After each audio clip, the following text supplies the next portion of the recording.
परिषदेला उपस्थित जनसेवक आमदार माननीय संजयजी केळकर साहेब, ठाणेश्वर जिल्ह्याचे जिल्हाध्यक्ष संजयजी वाघुले, ठाणेश्वर जिल्ह्याचे सरचिटणीस सचिनजी पाटील आणि जिल्ह्याचे उपाध्यक्ष जयंती कोळी पत्रकार परिषदेला उपस्थित आहेत। मी सर्व पत्रकार बंधूंचे स्वागत करतो, कार्यालयामध्ये स्वागत करतो। गाव चलो अभियान हे 4 तारीख ते 11 फेब्रुवारीपर्यंत राबवण्यात येणार आहे आणि या पत्रकार परिषदेला माझ्या व्यासपीठावर उपस्थित असलेले आमदार संजयजी केळकर, ठाणे शहराचे सरचिटणीस सचिन पाटील, मनोज सुगदरे, जयेंद्र कोळी करता अशा अनेक निर्णय गेल्या 9 वर्षात पंतप्रधान मोदीजी यांनी घेतलेले आणि ह्या सर्व लोककल्याणकारी योजनेची माहिती 18 पगड जातींच्या लोकांपर्यंत नरेंद्र मोदी यांनी केलेली जी कामं आहेत ती कामं पोहोचवण्याचं काम आमदार, माजी खासदार, जिल्ह्याचे पदाधिकारी, प्रकोष्ठचे अध्यक्ष, युवा मोर्चा अध्यक्ष, महिला पदाधिकारी असे 1437 कार्यकर्ते हे 4 फेब्रुवारी ते 11 फेब्रुवारीच्या दरम्यान प्रत्येक घराघरामध्ये जाऊन पंतप्रधान नरेंद्र मोदी यांनी जी कामं केलेली आहेत ती कामं जनतेपर्यंत असं एकही गाव किंवा एकही बूथ असा राहणार नाहीये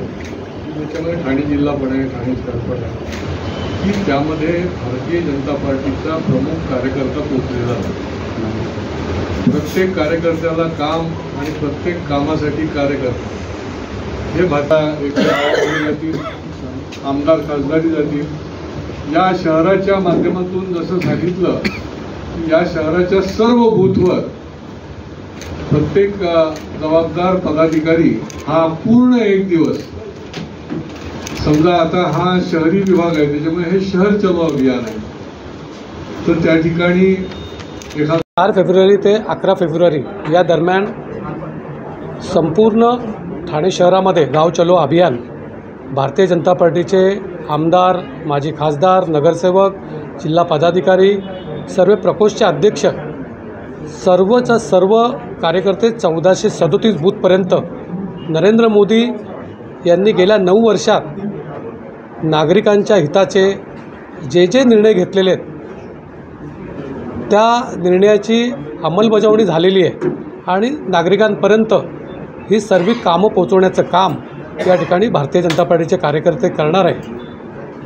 4 फेब्रुवारी ते 11 फेब्रुवारी दीनदयाळ उपाध्याय यांच्या स्मृतिदिनाला त्या घर चलो अभियान ह्याची समाप्ती होईल आणि त्यामुळे हे अभियान लोकांपर्यंत पोहोचवण्याचं काम भारतीय जनता पार्टीचे कार्यकर्ते करणार आहे आणि या अभियानामध्ये शहरामध्ये प्रत्येक बूथमध्ये जे खेळाडू असतील, कवी असतील, क्रिकेटपटू असतील,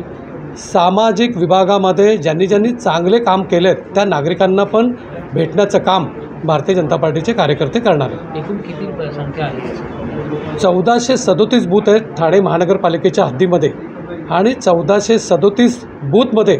भारतीय जनता पार्टीचा कार्यकर्ता हा 4 तारीख ते 11 तारखेच्या दरम्यान पोहोचणार आहे। भारतीय जनता पार्टीच्या माध्यमातून ठाणे शहर जिल्ह्यामध्ये आणि महाराष्ट्रभर देखील 11 फेब्रुवारीपर्यंत म्हणजे 4 तारीख ते 11 तारीख हे गाव चलो अभियान, शहरी भागात शहर चलो अभियान, बूथ चलो अभियान असंही म्हणता येईल, हे राबवलं जाणार आहे आणि या शहरामध्ये जे 1437 बूथ आहेत या प्रत्येक बूथवर 24 तास एक जबाबदार प्रमुख पदाधिकारी जो आहे तो त्या ठिकाणी भेटेल। त्या बूथवर जी काही 200-250 घरं असतील, 1000, 1100, 1200 मतदार असतील